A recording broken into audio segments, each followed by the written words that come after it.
চিন্তা, ধ্যান ধারণা, সাহস, সেটা তো একটা বিপ্লবী ভূমিকা রাখছে। আমি নিজেও যখন দেখি এই আসলে অন্যায়ের প্রতিবাদ করতে চায়, তারপর আসলে ঘুরিয়ে দেওয়া হয়।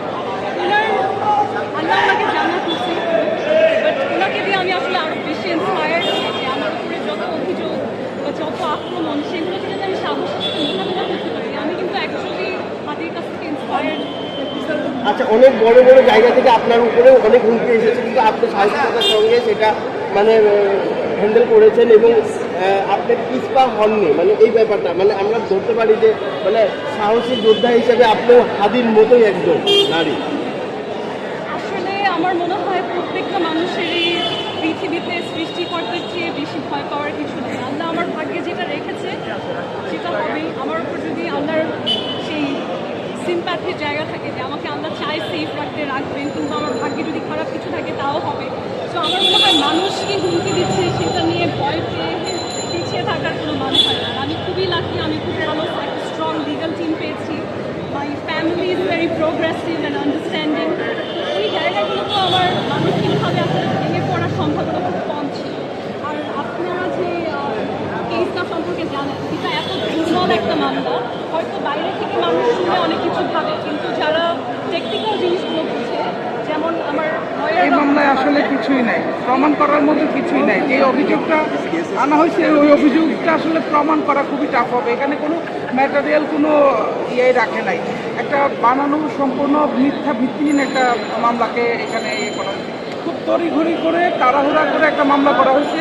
এটা আমরা উচ্চ আদালতে যেতে চাই। আমার বিশ্বাস যে এই মামলাটা আসলে উচ্চ আদালত খারিজ করে দেবে। এখান থেকে আমরা তো চেষ্টা করব, যদি এখানে আমরা ইয়ে না হয় আমরা উচ্চ আদালতে দ্বারস্থ হবো এবং ওখানে আমরা ন্যায় বিচার পাবো ইনশাল্লাহ।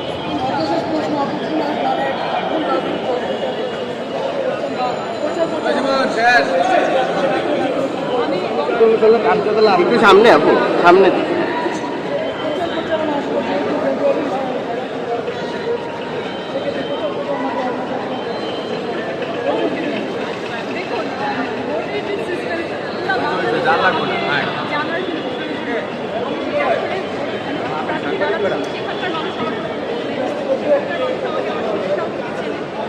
আপনারা যেটা প্রচার করা কিংবা অনেক বেশি লিফলেট দেওয়া আমি কিছু দেখবো, কিন্তু আমি দেখুন আমি একজন পরিবেশ, আমি আগে থেকে ডিটারমাইন্ড যে আমাকে নিয়ে অনেক অনেক কাগজ করতে পোস্টারিং কোথাও আপনারা দেখবেন না, এটা আমার একটা ইন্টেনশনাল ডিসিশন। কিন্তু মাঠ পর্যায়ে মানুষের সাথে কমিউনিকেশন করা সেই জায়গাটা 8 আসন যেহেতু অনেক বড় একটা আসন, সেই আসনে যখনই আপনি ডিক্লার দিয়েছেন তারপরে কি কোনো হুমকি ধুমকি বা কোনো ফোন পেয়েছেন কিনা? মানে থাকে না যে একটা বড় আসন, এখানে ওখানে অনেক বড় বড় নেতাকর্মীরা আসলে লিড দিচ্ছে সেই জায়গা থেকে। দেখুন, আপনারা আমাকে মনে হয় অলমোস্ট 1 বছর হয়ে যাচ্ছে যে ফলো করছেন। আপনারা জানেন কারো হুমকি কোনো জায়গায় আমাকে আসলে দিয়ে লাভ নেই কোনো। আমাকে যারা হুমকি দেয় উল্টো যে তাদের সারে সর্বনাশ হয় এটা তারা অলরেডি বুঝতে পেরেছে এতদিন। এগুলো আমি আর তোয়াক্কা করি না, আমি আল্লাহর নাম নিয়ে নির্ভয়ে আমার কাজ। আচ্ছা, যেহেতু আপনি ক্যান্ডিডেট, সেই জায়গা থেকে আসলে থাকে না যে একটা স্বপ্ন থাকে যে আমি এই আসনটা আমি আমার মনের মতো করে এইভাবে সাজাবো, সেই ছোট করে যদি একটু বলতেন আসলে। যে আমি আমার যেটা সংকল্প সেটা হচ্ছে বাংলাদেশের রাজনীতিতে ওভারঅল মেইনস্ট্রিম রাজনীতির কথা আমি বাদ দিই, কিন্তু যখন নির্বাচন হয় সেই নির্বাচনে যে জয়ী হবেন তার কিন্তু একটা অ্যাডমিনিস্ট্রেটিভ কাজ থাকে। কেন যেন নির্বাচনের সময় মানুষের সেই কাজটা হাইলাইট না হয়ে অনেক ধরনের কাদা ছোড়াছড়ি, অনেক ধরনের তর্ক বিতর্ক, এই জিনিসগুলো হাইলাইট হয়। আমি চাচ্ছি একটা ক্লিন পলিটিক্যাল প্ল্যাটফর্মের মাধ্যমে কাজ করতে, ক্লিন পলিটিক্যাল ইমেজ।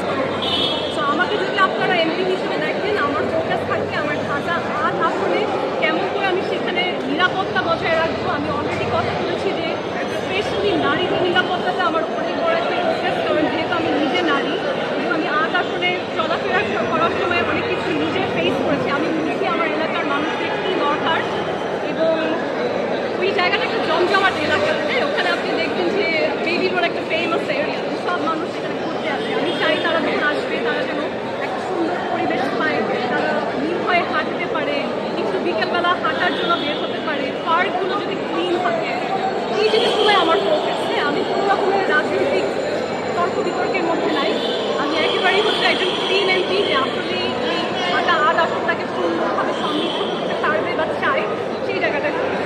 আপু অনেক মহল থেকে আসলে বলছে যে আপনি তো সবসময় বড় বড় জায়গায় আসলে চলাফেরা করেছেন এবং বড় বড় প্রোগ্রাম বা বড় বড় অ্যারেঞ্জ করেছেন এবং সেই জায়গা থেকে আসলে এই যে 8 আসনে আমরা জানি যে অনেক হতদরিদ্র মানুষ আছে, তাদের সাথে মিলিয়ে আসলে সেই জায়গাটা তৈরি করতে পারবেন কিনা অনেকে মন্তব্য করছে, মানে সেই জায়গাটা যদি বলতে। দেখুন, আমি মানুষে মানুষে আসলে পৃথিবীতে খুব একটা ডিফারেন্স নাই।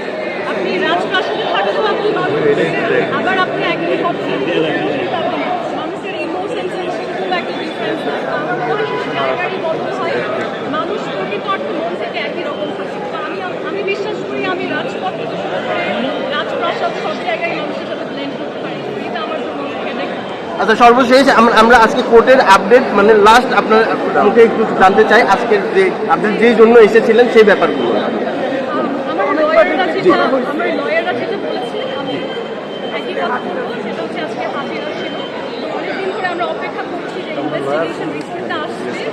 আমার ব্যাপারে যত ভুল ভ্রান্তি কথাবার্তা চলে এই জিনিসগুলো বন্ধ হয়ে যাবে, কিন্তু ইনভেস্টিগেশনটা আসলে আমি বারবার একটা কথা বলি যে justice delayed is justice denied. তো ওরা অনেকদিন ধরে দেরি করছে এবং সাধারণত কেউ যদি সত্যিকারের কোনো অপরাধ করে থাকে সে চাবে যে তার ইনভেস্টিগেশনটা দিলে হোক। এখানে আপনারা দেখতে পাচ্ছেন আমি চাই ইনভেস্টিগেশনটা কুইকার হবে, কারণ শুধু আমার ক্ষেত্রে না, আমার মনে হয় যাদের সাথে সত্যি সত্যি অপরাধ হয়েছে বাংলাদেশে প্রত্যেকটা মানুষ ডিজার্ভ করে ইনভেস্টিগেশনটা দ্রুত হোক, জাস্টিসটা দ্রুত প্রোভাইড করা হোক।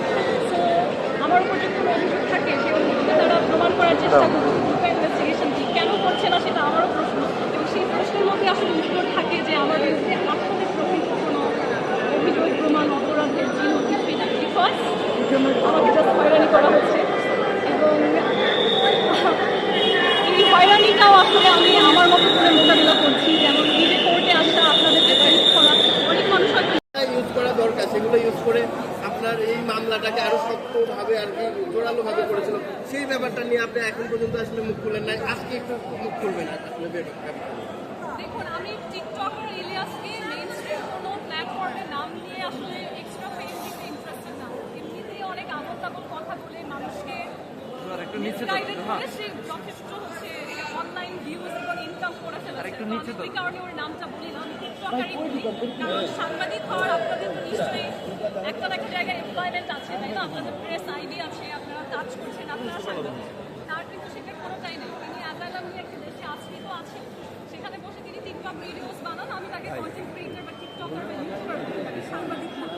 এবং তিনি আমাকে অনেক সুবিধা দিয়েছেন, অনেক ধরনের ভুল নিউজ করেছেন নিজের পপুলারিটি বাড়ানোর জন্য, কিন্তু আলটিমেটলি কিন্তু তাকে আমরা এক্সপেক্ট করে দিচ্ছি। আলটিমেটলি আমি একেবারে সোশ্যাল মিডিয়াতে প্রমাণ দেখিয়েছি যে উনি নিজেই আসলে বিভিন্ন পুরুষ যারা আছে তাদেরকে নানা রকম কথা বলে তাদের অনেক ধরনের ভিডিওস কালেক্ট করে টাকার জন্য ব্ল্যাকমেল করেন। আমি এখন যেহেতু মেঘনা আলম একটা ভাইরাল নেম হয়ে গেছে, সেটাকে সে যুক্ত করে আসলে আরেকটু ভাইরাল হতে চেয়েছে, কিন্তু আলটিমেটলি তো সে নিজেই এক্সপোজ হয়ে গেছে।